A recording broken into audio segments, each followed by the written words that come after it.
Alors, d'abord, excusez-moi de m'exprimer en français, mais bon, étant français de nationalité, j'ai préféré m'exprimer dans cette langue. Son Excellence, Monsieur Kintenstein, Son Excellence, Monsieur Adler, Son Excellence, Monsieur Al-Salawi, Son Excellence, Monsieur Regev, Monsieur le chargé d'affaires Ouassani, Mesdames et Messieurs les ambassadeurs, Madame Vera Jourova, vice-présidente de la Commission européenne, Madame Nicola Baer, vice-présidente du Parlement européen, Messieurs les représentants des cultes, Mesdames et Messieurs les membres de la Commission européenne et du Parlement européen, Mesdames et Messieurs en vos titres et qualités, mes chers amis. C'est un privilège de me trouver aujourd'hui à vos côtés, en ma qualité de président honoraire de l'European Jewish Community Center. Comme des millions de musulmans aux quatre coins du monde, vous apprêtez à rompre une longue journée de jeûne conformément à la tradition du prophète Mohammed. C'est une occasion spéciale pour nous de nous retrouver, de partager un repas et de renforcer nos liens en tant que citoyens du monde. Ce mois béni de Ramadan est un moment de jeûne, de prière et de réflexion. C'est une période de purification de l'âme, de renouveau spirituel et de recherche de la proximité avec Dieu. C'est également un moment de solidarité, de générosité et de compassion envers les plus démunis. Si Iftar, Pessah pour les Juifs et Pâques pour les chrétiens sont des célébrations distinctes, elles représentent néanmoins des similitudes et des thèmes communs. Tout d'abord, sur le plan religieux, des traditions qui ont une signification forte pour nos communautés. Le partage en se réunissant et en partageant un repas en famille ou entre amis. Le jeûne et le sacrifice, un moment important pour purifier notre corps et notre esprit.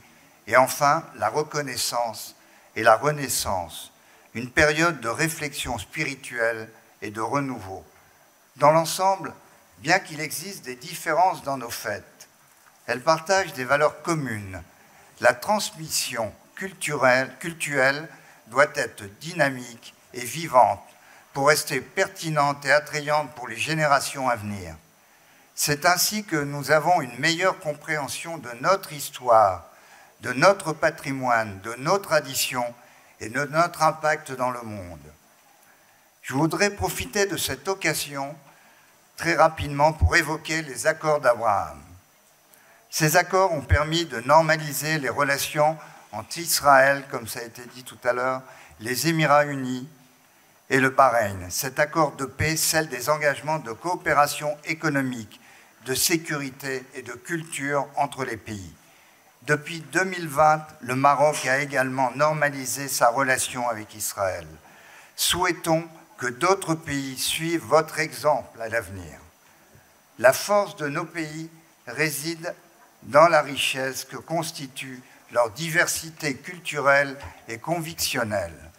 Apprendre, dialoguer, comprendre et s'adapter sont nos armes pour enlever des barrières qui nous séparent. En ce moment de l'Iftar, je voudrais vous rappeler l'importance de la patience, de la tolérance et de la bienveillance.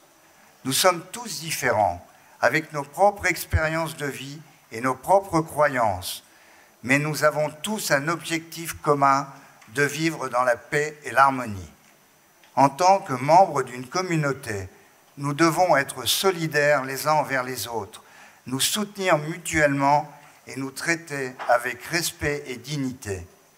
Quand un ennemi de la démocratie et de la paix nous atteint, nous lui répondons par notre solidarité et notre fraternité, comme ce soir autour de cet iftar.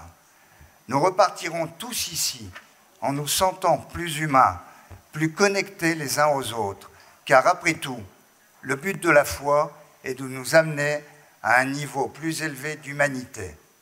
Je vous invite à honorer cette amitié et cette diversité qui nous rassemble. Il est important par notre joie, notre fraternité et notre union de dépasser nos différences et de nous rassembler autour de cette rupture du jeûne. J'ai une très belle image devant moi, celle de plusieurs communautés réunies autour d'un seul but, le partage, l'union et la fraternité. Je terminerai en vous remerciant chacun d'entre vous et je vous suis très reconnaissant d'avoir pris le temps de vous joindre à nous ce soir. Assalamu alaikum, que la paix soit sur vous.